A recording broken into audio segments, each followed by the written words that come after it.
السلام عليكم ورحمة الله تعالى وبركاته. مرحبا بكم معي على قناة وصفات آدم وكريم. كنتمنىكم يا ربي تكونوا في تمام الصحة والعافية وانتم كتشاهدوا هذا الفيديو. فاليوم ان شاء الله غنحضر معكم كيك بالنكهة ديال الحامض. كيجي ما شاء الله واحد الكيك اللي كيجي طالع ومنفوخ وكيجي هشيش بزاف ورطب من الداخل، يعني كيجي واحد الهشاشة واحد الرطوبة فيه كتجي رائعه بزاف. فكنتمنى اقتراح اليوم ينال اعجابكم. ما نطولش عليكم اكثر، ندوز معكم مباشره المقادير والطريقه. فبسم الله على بركه الله نبداو تحضير الكيك. اللي غادا نحتاج ليه 4 ديال الحبات ديال البيض اللي يكون الحجم ديالهم كبير. وكيف كنقول لكم دائما فاش كنبغيو نحضروا الكيك ديما نكونوا مخرجين البيض ديالنا من الثلاجه باش ياخذ لنا درجه حراره المطبخ، ما تستعملوش هو بارد. كنضيف ليهم كاس يكون عامر مزيان، كاس ديال العنبه عامر مزيان ديال السكر سنيده اولا السكر الخشن. فبما اننا غادي نديرو كيك يعني بالحامض فنزيدو شويه من الكميه ديال السكر. ضفت كيس ديال السكر فانيليا ورشيشه ديال الملحه كيف العاده باش كتصحح لينا الذوق. وكنجيب الطراب الكهربائي عفوا، وكنخدم دوك المكونات مزيان مزيان واحد المده هكا ديال 5 ديال الدقائق حتى كيتبدل اللون ديال الخليط وكذلك كيتضاعف الحجم ديالو. فبهذه الطريقه تنحصلوا على واحد الكيك اللي كيجينا مفشفش من الداخل. من بعد كنجيب كاس الا ربع ديال زيت المائده اولا الزيت النباتي، وكيف كتشوفوا راني كنضيف فيه شويه بشويه، ما تضيفوش دفعه واحده، نضيفوه شويه بشويه دائما وانتم كتطربوا بالطراب الكهربائي. صافي من بعد ما دخلت ديك الكميه كامله ديال زيت المائده ولا الزيت النباتي كنضيف علبه ديال الياغورت بنكهه الفانيليا. الا كان متوفر عندكم الياغورت بنكهه الحامض يكون احسن، يعني باش نحافظوا على ديك النكهه ديال الحامض. ما متوفرش عندي فدرت علبه ديال الياغورت بنكهه الفانيليا اللي الوزن ديالو 125 غرام. وكنعاود نخدم المكونات اولا كنطربهم مزيان. كنخلي الخليط هكا على جنب وندوز ناخذ واحد البول هنا اللي وضعت فيه 2 كؤوس يكونوا ممسوحين ديال دقيق الفورص اولا الفرينه. دائما الكاس ديال العنبه يكونوا ممسوحين ما يكونوش عامرين. غادي نضيف على داك الدقيق البشر ديال الليمون الحامض. فعندي انا هاد الحامضه الحجم ديالها كبير فغادا نحكها كامله باش كتجينا هاد الكيكه من السما. الا عندكم حامض صغير فديروا 2 حامضات. غادا نحكها مزيان على داك الدقيق باش بهاد الطريقه هذه كتبقى لينا النسمه ديال الحامض باينه في الكيك. وخديت واحد النص ديال هذيك الحامضه اللي حكيت البشر ديالها، النص ديالها حكيته وحصلت على ربع كاس. غنحتاج 4 كاس ديال عصير ليمون الحامض. صافي غنخلي الحامض اولا داك العصير على جنب وكنضيف دوك النواشف، يعني داك الدقيق اللي ضفت عليه القشره ديال الحامض. وكنضيف 2 اكياس ديال خميره الحلويات من وزن 8 غرام يعني 16 غرام. درت 2 اكياس يعني 16 غرام. وكنعاود مره اخرى بالطراب الكهربائي تنخدم مزيان داك الدقيق.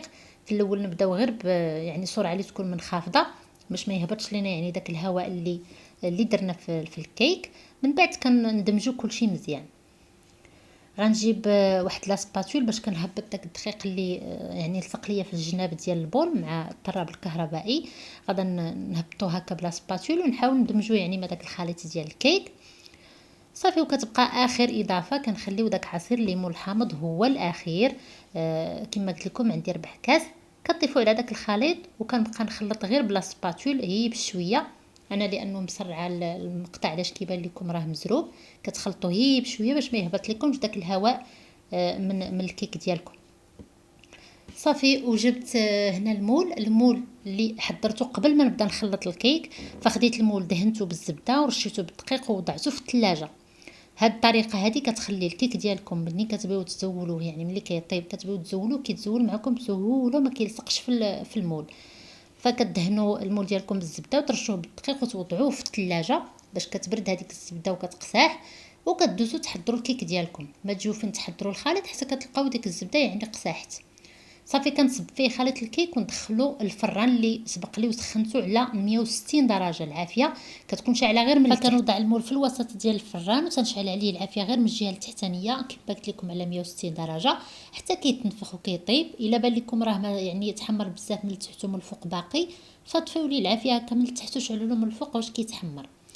فهذا هو الشكل ديال الكيك من بعد ما طاب.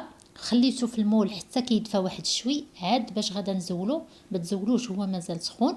فشوفوا كيفاش كيتزول بسهوله، يعني راه ما كيلصق منه حتى يعني حتى شي حاجه في المول. والسر كما قلت لكم هو انكم توجدوا المول ديالكم توضعوه في الثلاجه عاد تحضروا خليط الكيك. فشوفوا ما شاء الله الهشاشه، يعني راه كيجي واحد الهشاشه فيه يعني روعه.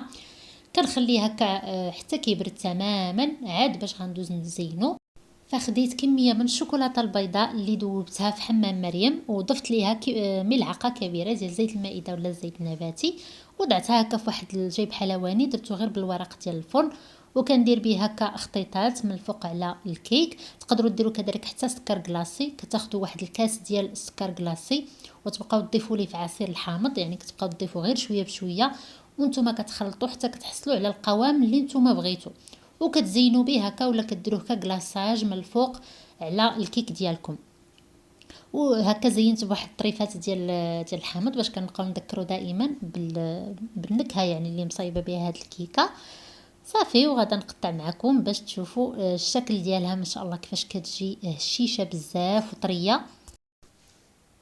فراه كتجي ما شاء الله يعني طريه بزاف وفتيه يعني، وكتجي منسمه بالنكهه ديال الحامض لانه درنا يعني ديك القشره تاع الحامض في الخليط ديال الكيك، او خاصه الا درتو كذلك حتى الياغورت ديال الحامض فراه حتى هو كيزيد يركز النكهه تاع الحامض. فراه كيجي زعما ما شاء الله رائع بزاف. هنايا الاضاءه يعني ما ساعدتنيش باش انني نصور لكم الكيك كيفاش كيجي، فقلبت من الجهه الاخرى. فشوفوا الطراوه والهشاشه كيفاش كتجي رائعه رائعه بزاف. وكيف العاده كنقول لكم دائما يعني بالنسبه للكيكات والطورطات فانا كيعجبوني النهار كي يعني الغد ليه، يعني ما نسي يلاه تنحضروا بحال اليوم الغد ليه عاد تيبانوا النكهات. انا يعني هذا هو رايي. فمني كتبقى هاد الكيكه حتى الغد ليه عاد كتزيد كتبنان اكثر والنكهات كيبانوا فيها اكثر. فكنتمنى ان شاء الله اقتراح اليوم انه ينال اعجابكم وانكم تجربوا هاد الكيكه لانها كتستحق التجربه. وصلت النهايه ديال الفيديو، شكرا لكم بزاف على المشاهده. نتلاقى بكم مره اخرى على قناه وصفات ام ادم وكريم. خليت لكم الراحه، مع السلامه.